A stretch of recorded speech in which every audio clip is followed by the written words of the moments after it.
कश्मीर के जंगल में एक विशाल पेड़ था जिस पर शाम होते ही सभी पक्षी एक साथ मिलते थे। उसमें से एक रानो चिड़िया बहुत बुद्धिमान और समझदार चिड़िया थी। सभी उसकी बुद्धिमानी की तारीफ भी करते थे। एक दिन उसने एक नन्ही सी तरबूज की बेल को पेड़ के नीचे लिपटे देखा। वो तरबूज की बेल काफी छोटी और कच्ची थी। रानो उस बेल को इस तरह से देख रही थी कि मानो उसने कोई बड़ी चीज देख ली। फिर रानो ने उस तरबूज की बेल को उखाड़ने की सोची। रानो बड़ी हैरानी से बोली, ये बेल यहाँ कैसे आ गई? अगर यह बेल बड़ी हो गई तो हमारे झुंड के लिए बहुत बड़ा खतरा होगा और कोई भी सुरक्षित नहीं रहेगा। नहीं, मैं ऐसा नहीं होने दूंगी। मुझे अभी इस बेल को उखाड़ना पड़ेगा।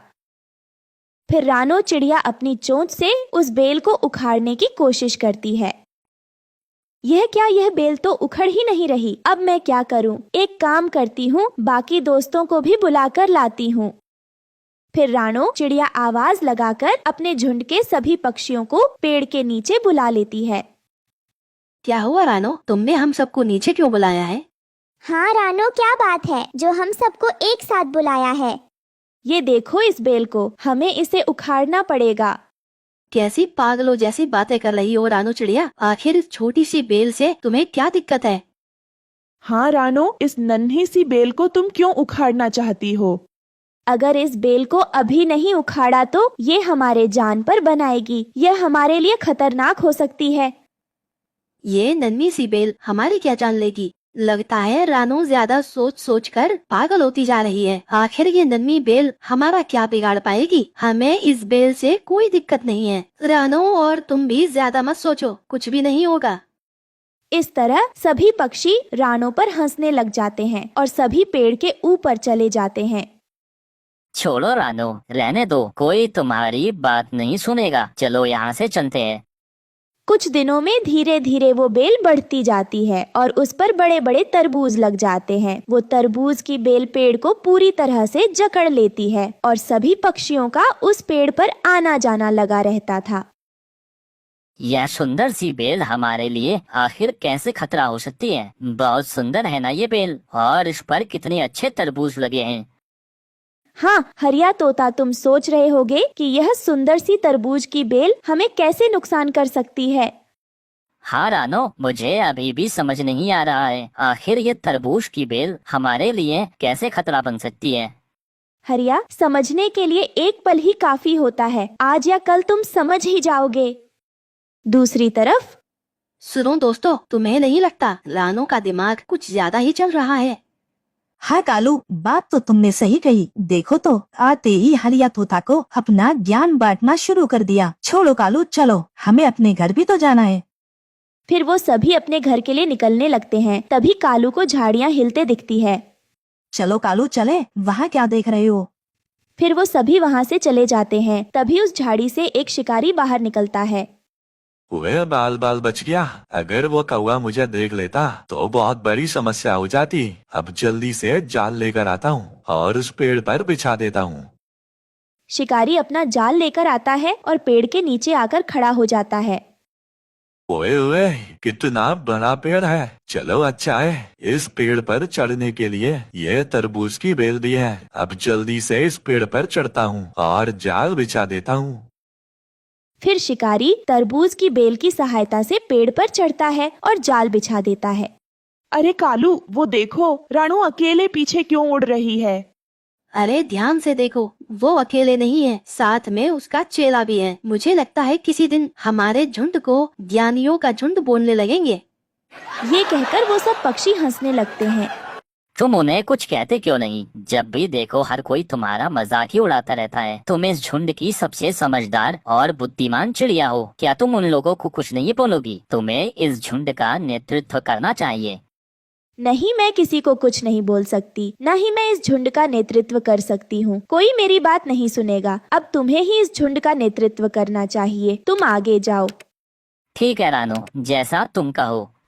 शाम होते ही सभी पक्षी उस पेड़ के पास आ जाते हैं। जैसे ही सब पेड़ पर उतरे तो सारे एक एक करके शिकारी के जाल में फंसते गए। जब वो जाल में फंस गए और एक दूसरे को देखते रहे तो तब उन्हें रानो की बुद्धिमानी और समझदारी का पता चला। तभी रानो चिड़िया भी वहाँ आ गई।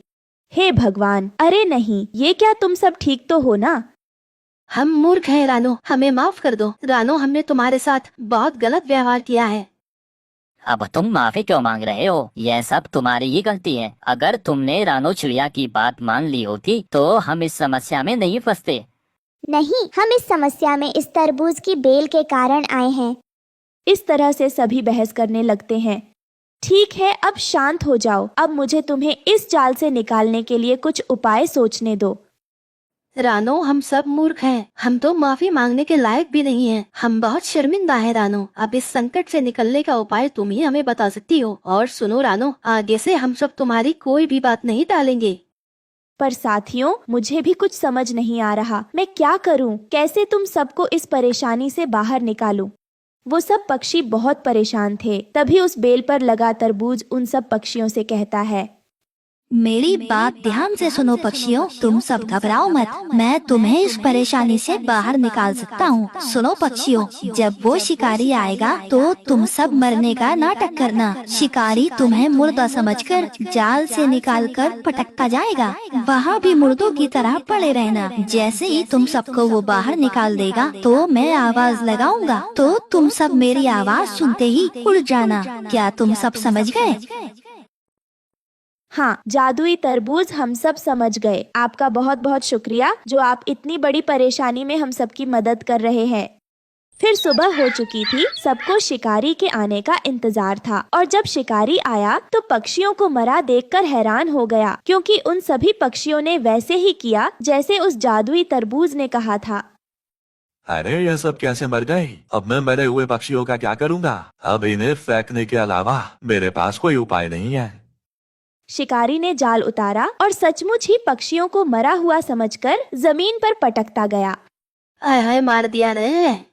जैसे ही शिकारी ने आखिरी पक्षी को निकाला तो जादुई तरबूज ने तुरंत आवाज निकालना शुरू कर दिया। शिकारी ने जैसे ही हैरानी से ऊपर देखा तो सारे पक्षी एक साथ उड़ गए। शिकारी उन्हें उड़ता देख हैरान रह गया, लेकिन कालू का पैर जाल में फंस गया। बचाओ बचाओ, अरे कोई मुझे बचाओ। जैसे ही शिकारी की नजर कालू पर पड़ी तो वो तुरंत उसे पकड़ने के लिए उसकी ओर दौड़ा। तभी जादुई तरबूज की बेल उस शिकारी पर हमला कर देती है। नहीं नहीं, मेरे ऊपर से हटाओ। मेरे ऊपर से हटाओ। ओए हटाओ, यहाँ से हटाओ। फिर वो सब तरबूज की बेल शिकारी पर हमला कर देती है और फिर पक्षी कालू को उस जाल से छुड़ाते हैं। ओए छोड़ दो मुझे माफ कर दो। मैं दोबारा ऐसा कभी नहीं करूँगा। ओए हटाओ, छोड़ दो मुझे छोड़ दो। और इस तरह सब पक्षी तरबूज की बेल की वजह से शिकारी की जाल से निकलकर अपनी जान बचा पाए। और उस दिन से किसी भी पक्षी ने रानो की बात नहीं टाली। अब रानो ही झुंड का नेतृत्व करने लगी और वो सब पक्षी एक साथ खुशी खुशी रहने लगे। दोस्तों, हमें उम्मीद है कि आपको हमारी कहानी पसंद आई होगी। कृपया कमेंट करके बताएं कि आपको यह कहानी कैसी लगी और वीडियो को लाइक और शेयर करना न भूलें। अगर आप हमारे चैनल पर नए हैं तो सब्सक्राइब जरूर करें। धन्यवाद। मम्मा, आप मेरी शादी पर भी ऐसा ही लहंगा बनाना। मम्मा, मैं ऐसा ही लहंगा पहनकर शादी करूंगी। बोलो ना मम्मा, आप बनाओगी ना मेरे लिए ऐसा लहंगा? हाँ हाँ गुड़िया बेटी, क्यों नहीं। मैं तो तेरी शादी पर इससे भी अच्छा लहंगा बनाऊंगी जिसे पहनकर मेरी बेटी बहुत खूबसूरत लगेगी। मैं तो बस इसी दिन का इंतजार कर रही हूँ कि मेरी बेटी एक सुंदर सा लहंगा पहनकर इस घर से विदा होकर जाएगी। मम्मा, इसका मतलब आपको मुझे इस घर से भेजने की इतनी जल्दी है? मम्मा, मैंने तो ऐसे ही कहा था। बेटी, तुम्हारी शादी आज नहीं तो कल होनी है, क्योंकि हर बेटी को अपने ससुराल तो जाना ही होता है। और इससे अच्छी खुशी की बात उसकी माँ के लिए और कोई नहीं हो सकती कि उसकी बेटी अपने ससुराल में जाए और हंसी खुशी से रहे। बेटी, तुम्हारी शादी भी जरूर होगी। वो दोनों माँ बेटी ऐसे बातें कर रही थी कि तभी वहाँ गोरी कौवी और उसकी सहेली लाडो भी आ जाती है। ये लो, गोरी बेटी भी आ गई। गोरी बेटी, तुम्हारा लहंगा तैयार है, ले जाओ आप अपना लहंगा। अरे वाह, लहंगा तो बड़ा सुंदर बनाया है, लेकिन मैं तुम्हें इस लहंगे के पैसे नहीं दूंगी। ये क्या, तुमने इस कलर पर ये डिजाइन बनाया है? कितना गंदा लग रहा है। आपसे किसने कहा ये सब करने के लिए? अरे जमींदार की बेटी की शादी हो रही है, कोई गरीब पक्षी की नहीं। क्या मैं ऐसा बेकार लहंगा पहनकर शादी करूंगी? बेटी ये तुम क्या कह रही हो? तुम्हारी माँ ने मुझे ये कलर और डिजाइन बताया था, कहा था सेम ही बनाना, इसलिए मैंने सेम डिजाइन बना दिया। और देखो तो ये तो बहुत सुंदर लग रहा है। फिर तुम्हें क्यों नहीं अच्छा लग रहा? तुम इसे पहनकर राजकुमारी लगोगी। मेरे पास टाइम नहीं है, 2 दिन बाद मेरी शादी है। अब मुझे किसी अच्छी सिलाई सेंटर पर जाकर अच्छे से अपना लहंगा सिलवाना होगा। मैं आपको इसके पैसे नहीं दूंगी। जो मेरी माँ ने 1000 रुपए दिए हैं बस वही रखना। अब मैं तुम्हें इसके अलावा 1 रुपया भी नहीं दूंगी। गौरी, ये तुम क्या कह रही हो? मेरी माँ ने इतनी मेहनत से इस लहंगे को बनाया है, दिन रात मेहनत की ताकि तुम्हारे इस लहंगे में कोई कमी नहीं होनी चाहिए, और तुम मेरी माँ को इसके पैसे देने से मना कर रही हो। तुम्हें ऐसा नहीं करना चाहिए। तुम इस लहंगे के मेरी माँ को पूरे पैसे दो। ओए गुड़िया, मुझसे जरा नीची जुबान में बात कर। जमींदार की बेटी हूँ, जमींदार की। ऐसे बात की ना तो तुम दोनों को इस जंगल से बाहर निकलवा दूंगी और किसी को पता भी नहीं चलेगा। इस लहंगे को मैं अपने साथ लेकर जा रही हूँ, लेकिन यह मेरे किसी काम का नहीं, पर मैं तुम्हें इसके पैसे नहीं दूंगी। बस करो गौरी बेटी, अब मत ज्यादा बोलो। अगर तुम्हें पैसे नहीं देने तो कोई बात नहीं, तुम जाओ यहाँ से, मत दो मुझे पैसे। इसे मेरी तरफ से अपनी शादी का तोहफा समझ लेना, ले जाओ इसे यहाँ से।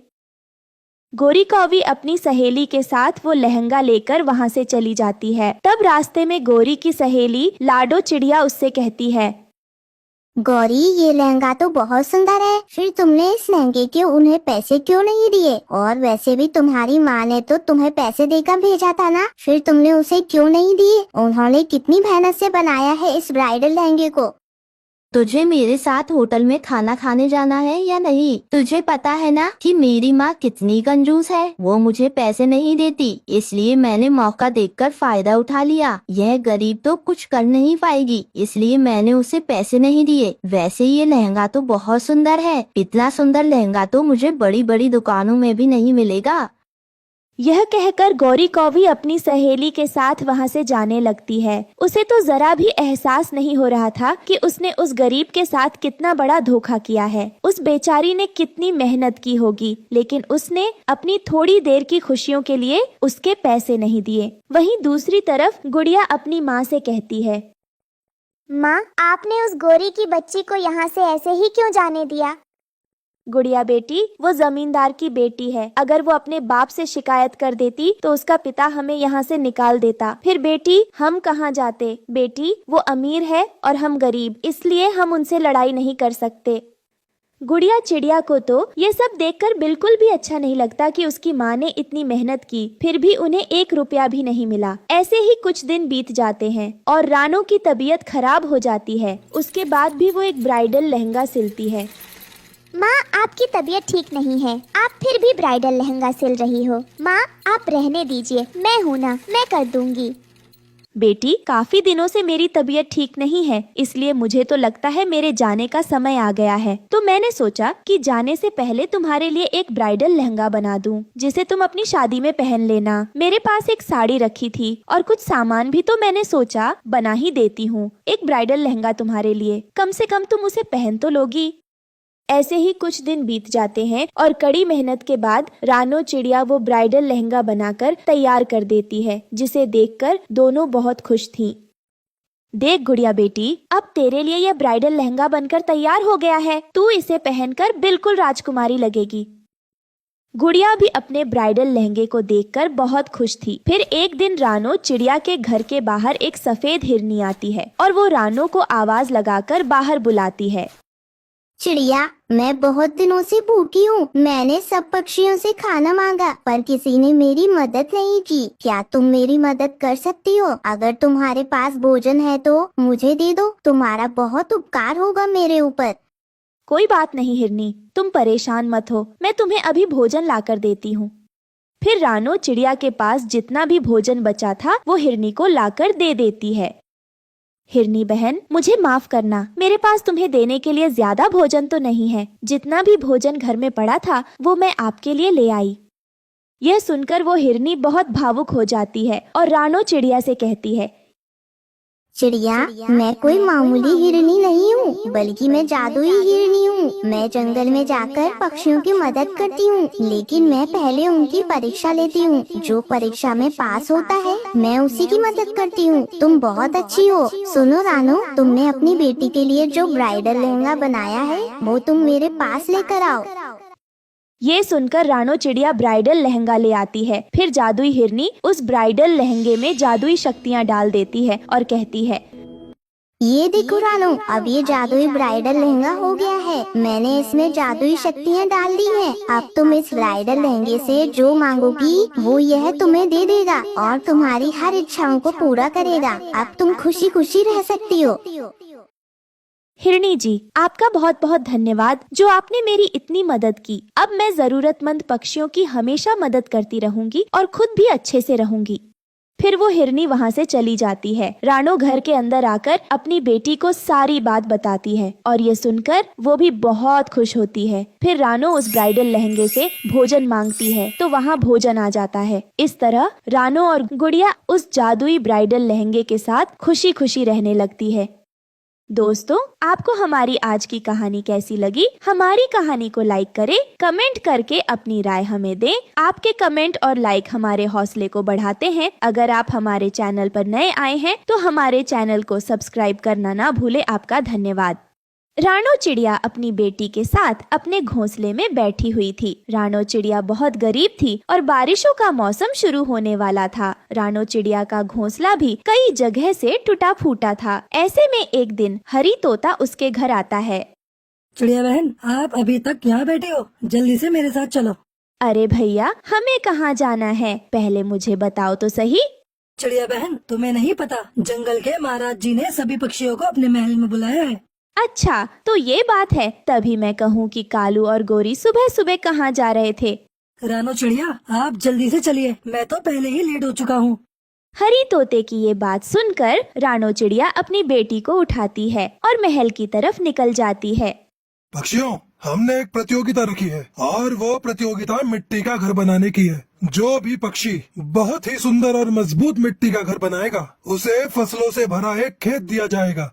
हाँ महाराज, हम सभी पक्षी प्रतियोगिता में भाग लेंगे और मिट्टी का मजबूत सा घर बनाएंगे। ठीक है, एक हफ्ते बाद आप सभी के घर देखने आऊंगा। तब तक आप अपने लिए मिट्टी के मजबूत से घर बनाना। गिद्ध महाराज की ये बात सुनकर सभी पक्षी बहुत खुश होते हैं और अपने अपने कामों में लग जाते हैं।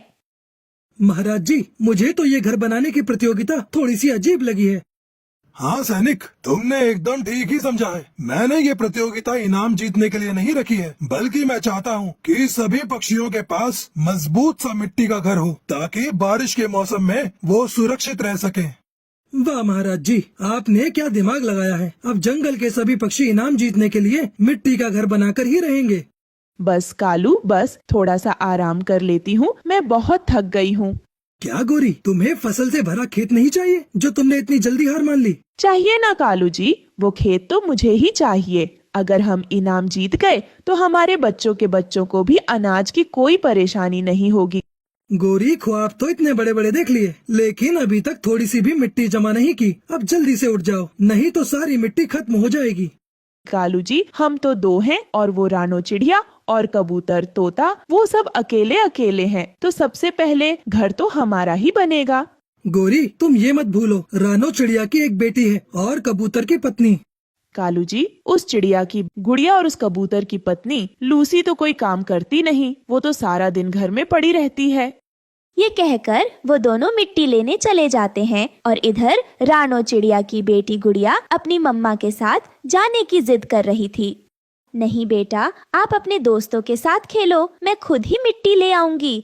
मम्मा, मैं किसके साथ खेलूं? मेरा दोस्त तो अपने मामा के घर गया है और अभी तक वापस नहीं आए हैं। ये सुनकर चिड़िया अपनी बेटी को अपने साथ ले जाती है और गुड़िया भी अपनी मम्मा की मिट्टी इकट्ठी करने में मदद करती है। बेटा, आप ज्यादा मिट्टी मत लेकर आओ, आपको चोट लग जाएगी।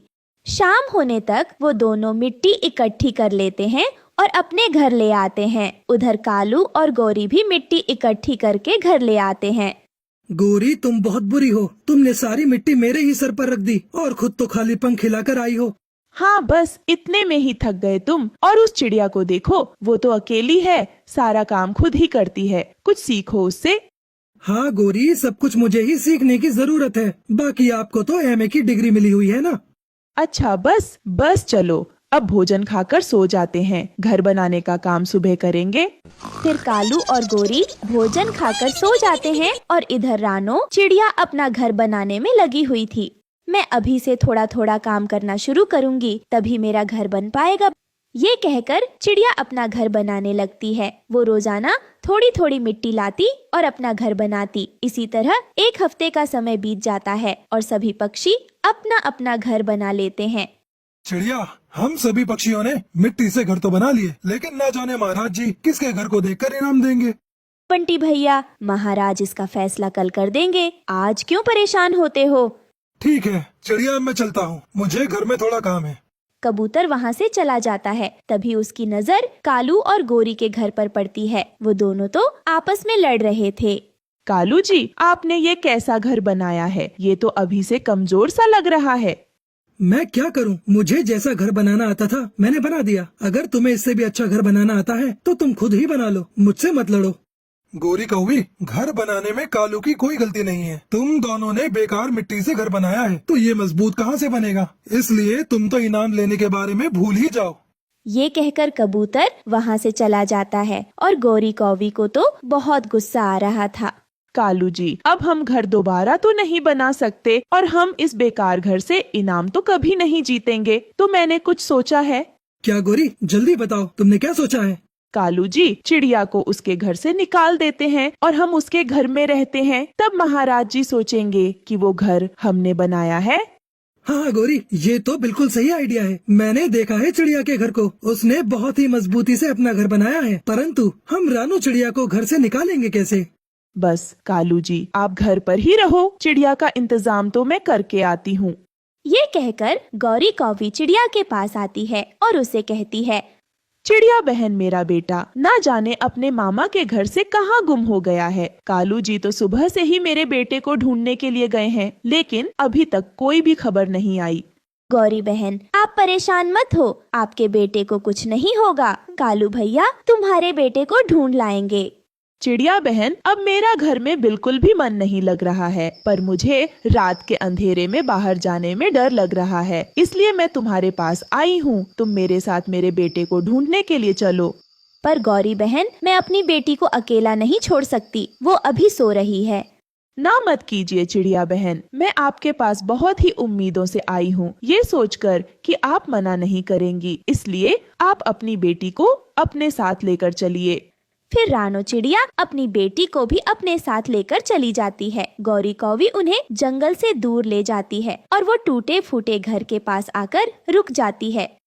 चिड़िया बहन, हम एक बार अपने बेटे को इस पुराने से घर में देख लेते हैं, क्या पता वो रास्ता भटकते भटकते यहाँ आ गया हो। ठीक है बहन, अभी हम अंदर जाकर तुम्हारे बेटे को देखते हैं। फिर वो दोनों उस पुराने घर के अंदर जाती हैं, लेकिन गौरी कौवी बड़ी ही चालाकी से पीछे रह जाती है और रानो चिड़िया के आगे जाते ही वो बाहर से दरवाजा बंद कर देती है। अब दोनों माँ बेटी इसी घर में मरते रहो, अब मिट्टी का घर भी हमारा और फसल से भरा खेत भी हमारा। गोरी बहन, दरवाजा खोलो, आपने हमें इस घर के अंदर बंद क्यों किया है? प्लीज गोरी बहन, दरवाजा खोलो। अब तो दरवाजा इनाम लेने के बाद ही खुलेगा चिड़िया, तब तक आप यहीं पर बंद रहो। ये कहकर गोरी कौवी अपने घर चली जाती है और घर जाकर कालू से कहती है, चलो कालू जी, उस चिड़िया के घर चलते हैं। लेकिन गोरी, वो चिड़िया कहाँ गई? कहीं वो वापस ना आ जाए। नहीं कालू जी, मैंने उसका पक्का इंतजाम कर दिया है, प्रतियोगिता खत्म होने से पहले वो यहाँ नहीं आएगी। फिर गौरी कौवी चिड़िया के घर में आकर सो जाते हैं। सुबह भी हो जाती है। अगले दिन राजा जी सभी पक्षियों के घर देखने आते हैं और सब पक्षी उन्हें अपना घर दिखाते हैं। देखो महाराज जी, मैंने बहुत ही अच्छी मिट्टी से अपना घर बनाया है और मेरा घर बहुत ही मजबूत है। हाँ तोते, तुम्हारा घर मजबूत तो है, लेकिन इतना भी नहीं कि हम तुम्हें इनाम दे सकें। ये कहकर गिद्ध महाराज कबूतर का घर देखने आते हैं और उसका घर भी उन्हें पसंद नहीं आता। फिर वो कालू कौवे के घर आते हैं। देखे महाराज जी, देखे मैंने कितना सुंदर और मजबूत घर बनाया है मिट्टी का। ऐसा घर आपको पूरे जंगल में कहीं नहीं मिलेगा। अरे वाह गौरी कालू, आपने घर तो बहुत ही मजबूत बनाया है। वैसे देखने में तो आप दोनों बहुत ही कामचोर लगते थे। तो महाराज जी, हमें इनाम में हमारा फसल का खेत दे दीजिए। गौरी बहन, इनाम देने का तो एक बहाना था। मैंने आप सबसे झूठ बोला था। क्यों महाराज जी, आपने ऐसा झूठ क्यों बोला? आप मुझे माफ कर दीजिए। वो क्या है ना, तेज बारिश और तूफान में तिनके के घर टूट जाते थे और कई पक्षियों की मौत भी हो जाती थी। इसलिए मैंने आप सबसे पक्के और मजबूत घर बनाने के लिए झूठ बोला था। ये कहकर गिद्ध महाराज वहाँ से चले जाते हैं। उनकी बातों पर गोरी कौवी को गुस्सा आ रहा था। कालू जी, अब मैं गिद्ध महाराज की कभी भी बात नहीं मानूंगी। कोई ऐसा भी बोलता है। हाँ गौरी, अब तुम उस बेचारी चिड़िया को भी उस बेकार से टूटे फूटे घर से बाहर निकालो। कालू जी, आप ही जाओ। मेरी तो उस चिड़िया से नजर मिलाने की हिम्मत भी नहीं हो रही। फिर कालू कौवा चिड़िया को घर से बाहर निकालता है और उससे माफी मांगता है और उसे गिद्ध महाराज की सारी बातें बताता है। ये तो महाराज ने बहुत अच्छा किया। इससे जंगल के पक्षियों को कोई भी परेशानी नहीं होगी और तेज बारिश में वो सुरक्षित रहेंगे। चिड़िया बहन, अब तुम जाओ और जाकर अपनी मिट्टी के घर में रह सकती हो और मैं और गौरी अपने टूटे फूटे घर में रह लेंगे। नहीं कालू भैया, अब तुम ही उस घर में रहो। मैं अपने लिए दूसरा मिट्टी का मजबूत सा घर बना लूंगी। ये कहकर रानो चिड़िया मिट्टी लेकर आती है और अपना घर बनाने लगती है। कुछ ही देर में उसका मिट्टी का घर बनकर तैयार हो जाता है। फिर वो उसमें अपनी बेटी गुड़िया के साथ खुशी खुशी रहने लगती है।